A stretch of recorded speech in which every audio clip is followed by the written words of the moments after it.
Today's COVID update is brought to you by Fulltech Systems, your technology center, where you'll come for the price but stay for the service. And we're back, and we are moving into a conversation about Women's Month. Of course, it is March, and this is the year where we celebrate and also shed some light on some of the issues around women in the country.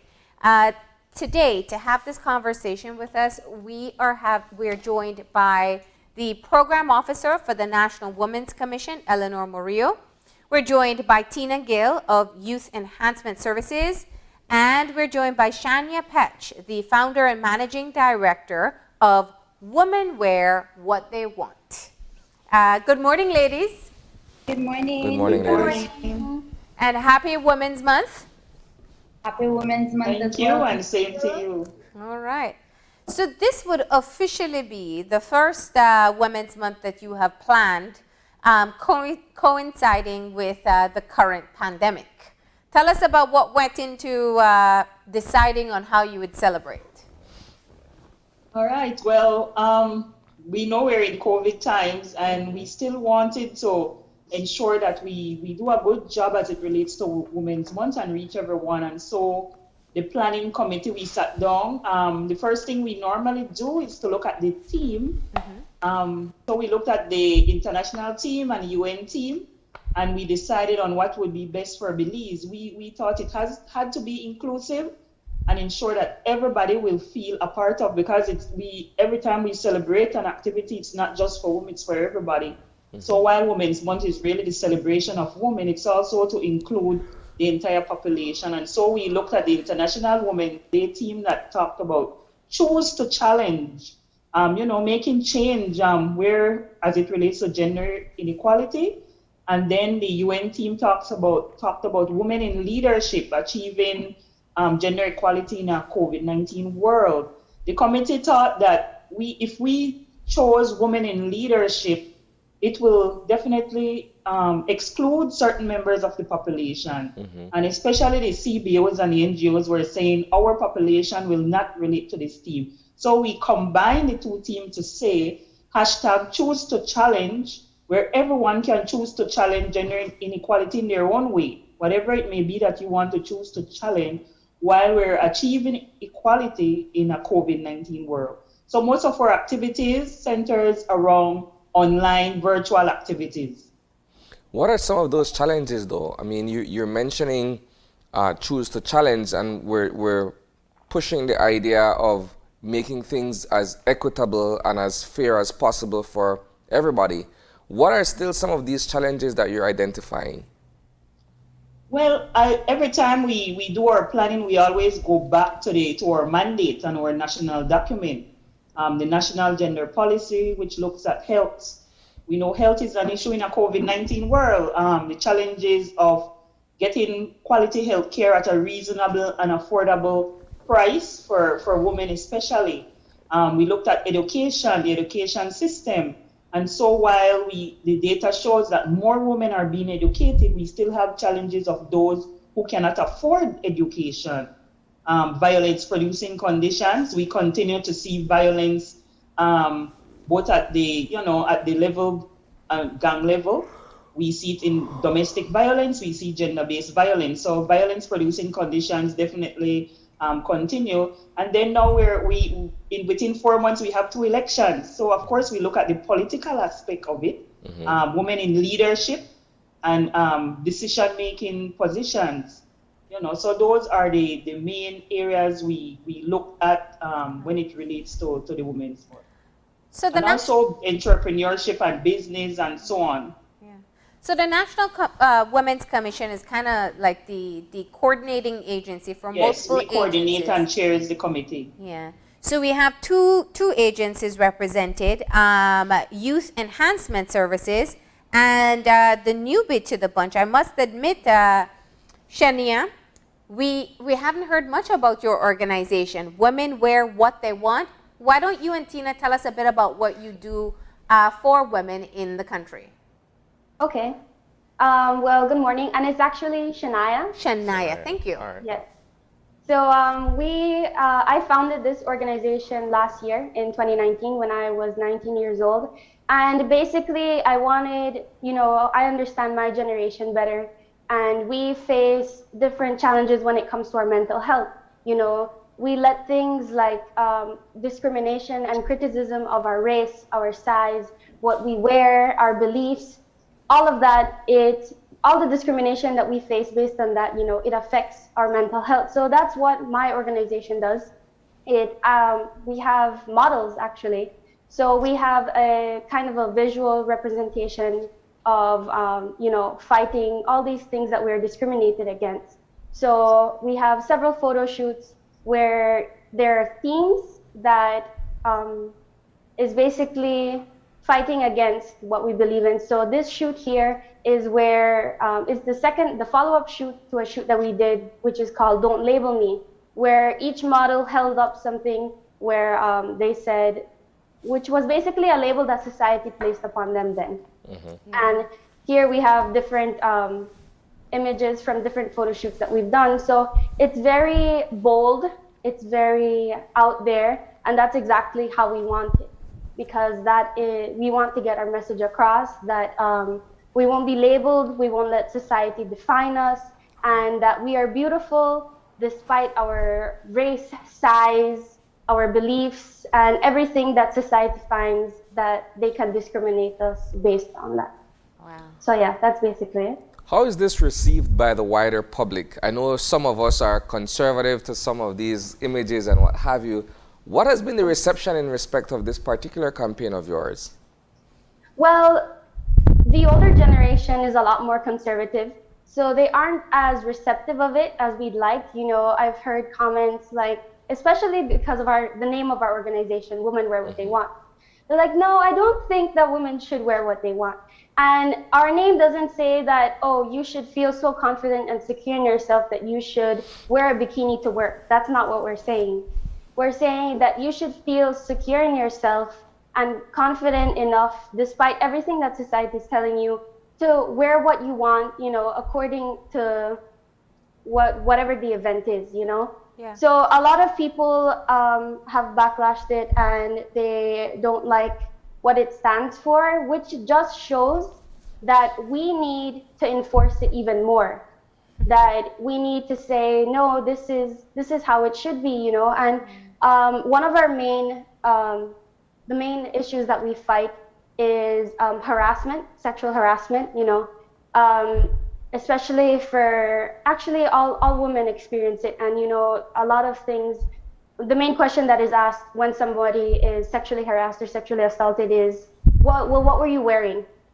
And that's a terrible question to ask, because that, first of all, it doesn't justify it, and it doesn't matter what you're wearing, really. I mean, I've experienced it firsthand where I can basically only see my hands and my face, and I'm still, being harassed when on a jog or something. Mm-hmm. And that just shows, that it really doesn't matter what you wear, Yeah. And the name of our organization, it just stands, that we as women are putting our foot down, that we are letting our voices be heard. We're advocating for what's right, despite those who may have a different opinion than, that it's necessary, that we have to do this. So. Well, Shania, I gotta say, this is the first time I'm becoming aware of the work of your organization, and I have to say kudos to you. Gen Z and the millennials have really taken hold of a lot of the work that has been put in before, and you're a lot more vocal and unapologetic about breaking stereotypes and gender norms. And that brings me over to Tina, because Tina, when you talk about the work for youth enhancement services, I can't help but think that this is kind of the product of what other organizations has been doing for a long time in trying to spread the education and empowerment among young women of recognizing their value and worth. Yes, I really enjoyed listening to Miss Fetch, and I just kept clapping my hands because wow, I'm just blown away. It's really exciting to see a young female taking control of her own body and her own desires for her own life. So kudos to her. Definitely going to look her up. But for youth enhancement services, we are looking at three components because we continue to build awareness, we continue to do education work, and specifically under gender-based violence and domestic violence to spread awareness because there's still a lot of societal strongholds in terms of what a male role is and what a female role is, and some of these stereotypes is a contributing factor for violence within the household and even at the workplace and so forth. So specifically, youth enhancement services, we are focusing on bringing education awareness to public officers. So we have been working diligently with public officers because a lot of these public officers are the agencies in which come in contact with survivors of domestic violence and women going through domestic violence. And what one of our main focus is not to re-victimize the person who is experiencing these unfortunate events in their household or just out in the public. For example, I had someone commented something to me just because I was not interested, and he called me the B word, you know. So we experience certain things just on a daily basis as women, and we have the right to decide what is best for us. Another work that the Youth Enhancement is doing is our campaign, which is the I'm Stronger campaign. The I'm Stronger campaign is a symbolization of hope, because there is a silver lining. When only a woman can determine when the time is right for her to make the decision to leave a situation where she's experiencing domestic violence. We can't force anyone to rush a sister along her journey, but we can offer support and we can offer our listening ears. And this is what the I Am Stronger campaign is about. It's about giving hope to women. And we worked along with some local artists, Miss Jackie Castillo, Miss the Stars, and the video and the song really coincide with the message that YES wanted to bring. So those are the area in which Youth Enhancement Services has been working diligently for the past year and a half under the CARS project. Yeah. Let's expand the conversation now just for a moment and take some time to talk about what's being identified as the pertinent issues for women in Belize at this time. You're talking about being in a pandemic. You're talking about the responsibilities that women have in being able to be caretakers, school teachers, work from homers, and several other things. So when you look at what's happening today, what are some of the things that we need to start discussing publicly? Eleanor? Poverty. We know that a lot of women lost their job during 2020 and even now. And so one of the things that we're looking at, not only in Belize, but in Central America and the Caribbean, is how can we get our governments to ensure that a part of the budget is procured to do more skills training for women and have them do more entrepreneurial skills type of thing, so that they can be self-sustained, start their own little small business and expand it gradually, but not just give them money and leave it there, but it has to be a holistic program. Mental health is also an issue, like you said. How do we balance work? Still have to go to work, we still have our work at home, and then also the children doing homeschooling, doing school at home. So again, how do women take care of themselves, find the time to breathe, so that they do not, get ill, balancing all these things, especially now in COVID-19 times, and staying healthy physically, mentally, and emotionally. So I think looking at the skills training, looking at poverty, looking at unemployment, and also self-care is some of the main components of what we want to do. Okay. If I can add as Go well, ahead. I think Yes, Go go ahead, ahead. go ahead. Go ahead. okay, if I can add as well, I think that it's very important for businesses and organizations to be very inclusive in terms of mental health um, uh, services at their workplace for, in general, their staff, but for women, because at the end of the day, especially talking about domestic issues, um, most of the time, workplace would ask you to leave your personal stuff at the door and focus on coming at work. But the reality is there's so many things that are going on within a person's mind. So it's hard for me to leave, especially if I'm experiencing domestic violence at my home. It's hard for me to leave my what has happened to me. For example, some women could have been in a domestic issue the morning before going to work, and the emotional trauma that they have to deal with, covering their eyes if there's a bruise, hiding stuff, trying to hide and mask what they're feeling. And I think that it's important for workplaces to start to include some sort of services where women feel that they can seek that type of service at their workplace to help them cope for the day. As well, one of the big mantle that youth enhancement services is taking up is looking at the Domestic Violence Act. In section 17, it speaks about the absence of applicants. So if I am an applicant who has made a report based on domestic issues, if I'm absent from court, then the court has the right to dismiss the case. But sometimes there are a lot of factors to determine whether or not a person shows up to their court trial. Yeah.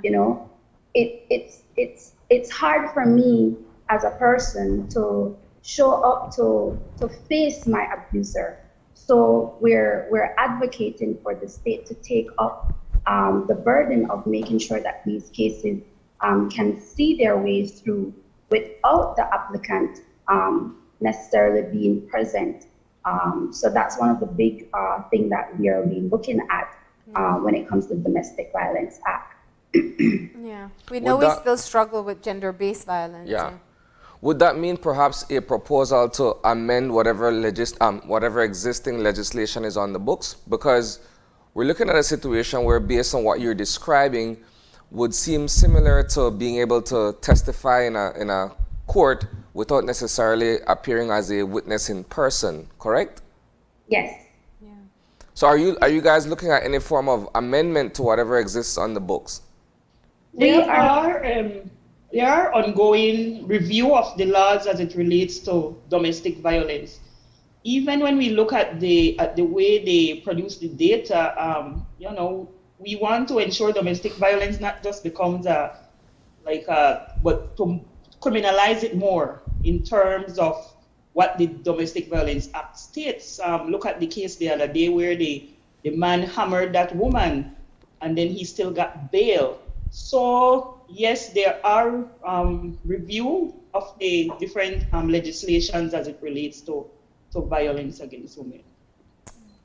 Now, I think we've taken some time to look at just the continued issues and challenges that you're working to overcome. But Women's Month is also a time to look at celebrating some of the achievements. Let's give Shania the opportunity. Some of the things that in today's world that you are optimistic about in being a young woman in society. Well, one of the things that we often like to celebrate for Women's Month are all the achievements, I mean, women have come a long way. The first International Women's Day that was celebrated in Belize was in the 1970s. And ever since then, we've come a long way, economically, politically, women are often more CEOs now, but it's still, it could still go a long way, but still, those are the things that we like to look at, celebrating female entrepreneurs, um, females in the workplace. So those are the things that we try to look at. And me personally, well, I have gotten a lot of backlash, but I've also gotten a lot of support.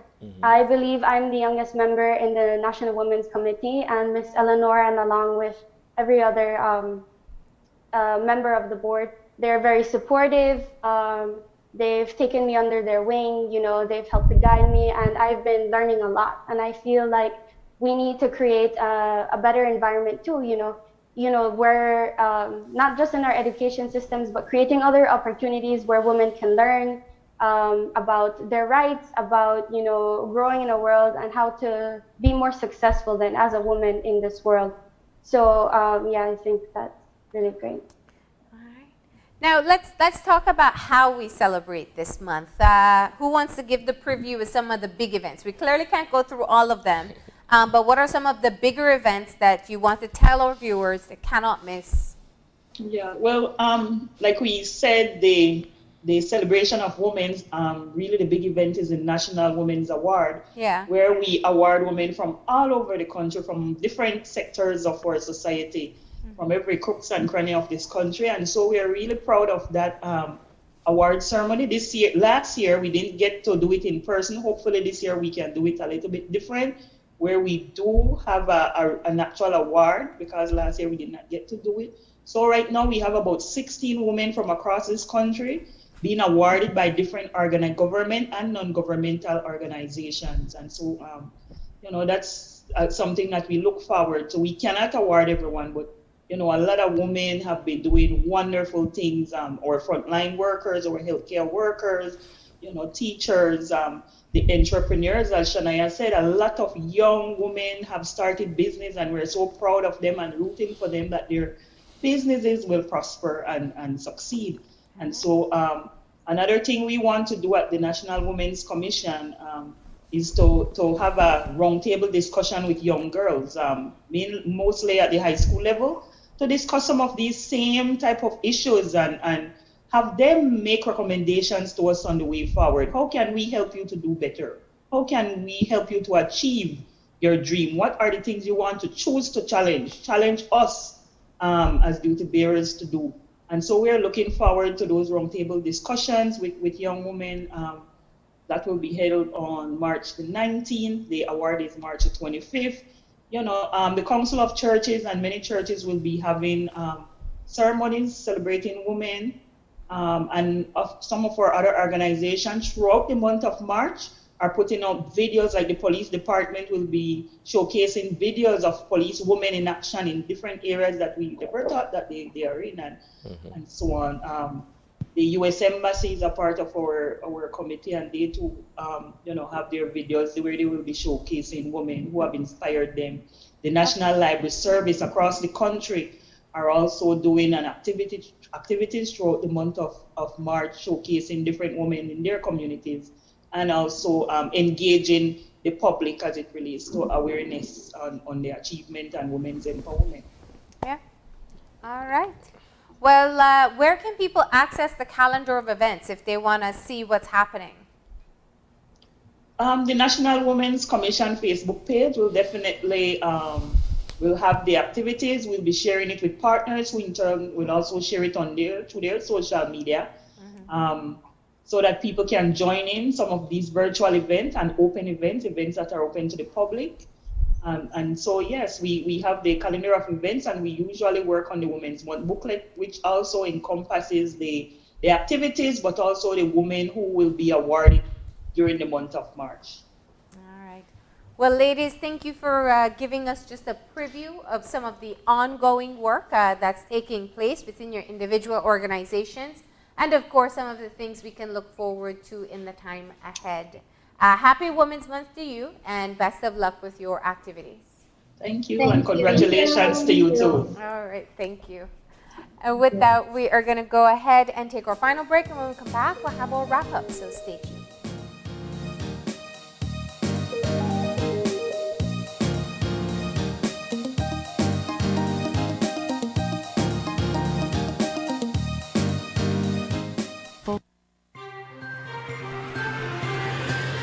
This COVID update was brought to you by Fulltech Systems, your technology center, where you'll come for the price, but stay for the service.